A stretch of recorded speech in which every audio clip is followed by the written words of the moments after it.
কুয়েতের রাডারে হঠাৎই সতর্ক সংকেত, ধরা পড়ে একের পর এক ক্ষেপণাস্ত্র, তারপর ড্রোন।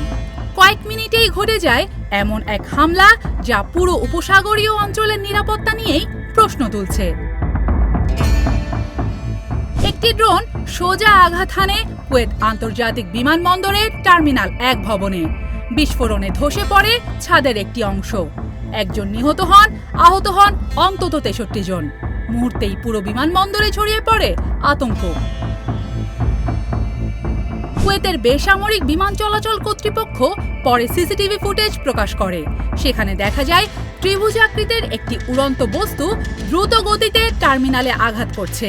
বিস্ফোরণের পর চারদিকে ধোঁয়া আর ধ্বংসস্তূপ।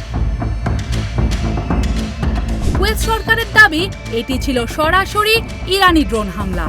দেশটির প্রতিরক্ষা মন্ত্রণালয় জানায়, হামলার রাতে ইরান মোট 13টি ব্যালিস্টিক ক্ষেপণাস্ত্র আর 17টি ড্রোন নিক্ষেপ করে। কুয়েতের আকাশ প্রতিরক্ষা ব্যবস্থা বেশ কয়েকটি ভূপাতিত করলেও সবগুলো ঠেকানো যায়নি। কিন্তু ইরানের ইসলামিক রেভলিউশনারি গার্ড কর্পসের দাবি, তারা বিমানবন্দরকে লক্ষ্য করেনি। যুক্তরাষ্ট্রের একটি প্যাট্রিয়ট ইন্টারসেপ্টর ক্ষেপণাস্ত্র লক্ষ্যভ্রষ্ট হওয়ার কারণেই এই ক্ষতি। দুই পক্ষের এই বিপরীত বক্তব্য উত্তেজনা আরও বাড়িয়ে দেয়। ঘটনার পরপরই কুয়েত কঠোর পদক্ষেপ নেয়। 2 ইরানি কূটনীতিককে বহিষ্কারের ঘোষণা দেয় দেশটি। কুয়েতের পররাষ্ট্র মন্ত্রণালয় জানায়, নিজেদের ভূখণ্ডে হামলা কোনোভাবেই মেনে নেওয়া হবে না। কয়েক মাস ধরেই যুক্তরাষ্ট্র ও ইরানের মধ্যে চলা যুদ্ধবিরতি টিকেছিল নাজুক অবস্থায়।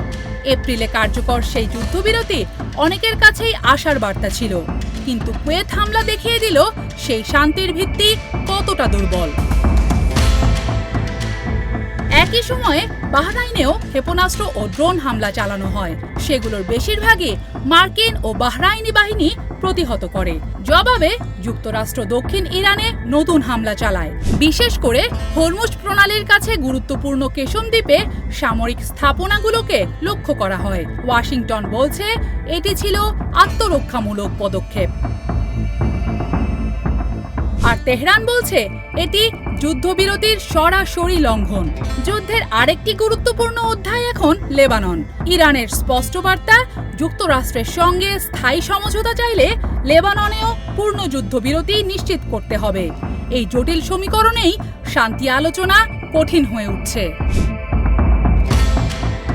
তবে মার্কিন প্রেসিডেন্ট ডোনাল্ড ট্রাম্প দাবি করছেন আলোচনা বন্ধ হয়নি, কিন্তু বাস্তবতা বলছে অন্য কথা। ইরানের ঘনিষ্ঠ সংবাদ মাধ্যমগুলো জানিয়েছে, যুক্তরাষ্ট্রের সঙ্গে মধ্যস্থতাকারীদের মাধ্যমে বার্তা আদান প্রদান এখন স্থগিত। এদিকে যুদ্ধের প্রভাবে গুরুত্বপূর্ণ জ্বালানি করিডোর হরমুজ প্রণালীতে বেড়েছে অস্থিরতা, যার সঙ্গে বেড়েছে জ্বালানির দামও। সংঘাত এভাবেই চলতে থাকলে 2026 ও 2027 সালে বৈশ্বিক প্রবৃদ্ধি উল্লেখযোগ্যভাবে কমতে পারে, বাড়তে পারে মুদ্রাস্ফীতি। আর এ কারণেই কুয়েত বিমানবন্দরে আঘাত হানা ড্রোন কেবল একটি ভবনই ধ্বংস করেনি, বিশ্ব অর্থনীতিতেও ছায়া ফেলেছে। এখন সবচেয়ে বড় প্রশ্ন, এটি কি বিচ্ছিন্ন কোনো ঘটনা, নাকি বড় সংঘাতের নতুন সূচনা? কুয়েতের ধসে পড়া টার্মিনালের ধোঁয়া হয়তো এরই মধ্যে মিলিয়ে গেছে, কিন্তু মধ্যপ্রাচ্যের ভবিষ্যৎ নিয়ে অনিশ্চয়তা কবে কাটবে, এই চিন্তাই এখন বিশ্বকে ভাবিয়ে তুলেছে।